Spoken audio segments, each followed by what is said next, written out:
Hello mga ka-Racils! So for today's video, gagawa po tayo ng car theme cake. Pinag-combine ko po ang chiffon chocolate cake tsaka choco moist cake. Ayan, tapos ang filling niya ay buttercream chocolate na pinasarap ko talaga. Ang size nito ay 13 by 9 by 2.5. Yan. Syempre, first coating tayo at chinil ko muna yan. Then after chill ng mga ilang minuto, double coating na po tayo ng white dahil babalutan po natin ito ng edible print.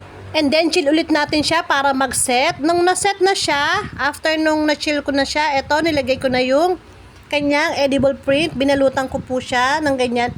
Actually, pwede nyo namang gamitin ay fondant. Pero dahil nga budget-friendly tayo, ginamitan ko siya ng edible print. Nakakain din po yan. Kasi meron akong sarili kong printer ng edible. Tapos, yung wafer, pinarin ko lang yan.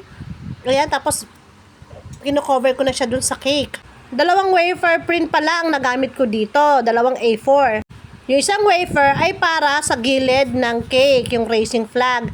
And then, yung pangalawa naman, yung sa ibabaw. Kailangan talaga puti ang icing na gamitin mo para kitang-kita yung pagka-print ng edible.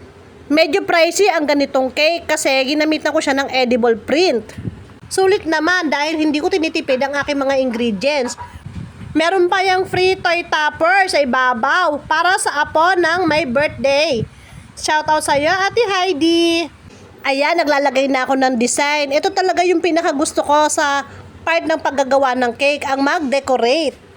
Tapos yan, nilalagay na natin yung mga toy cars. Make sure na malinis yan ha, bago nyo ilagay sa cake, para safe.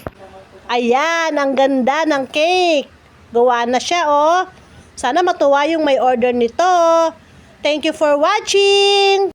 That's all for today. Bye-bye.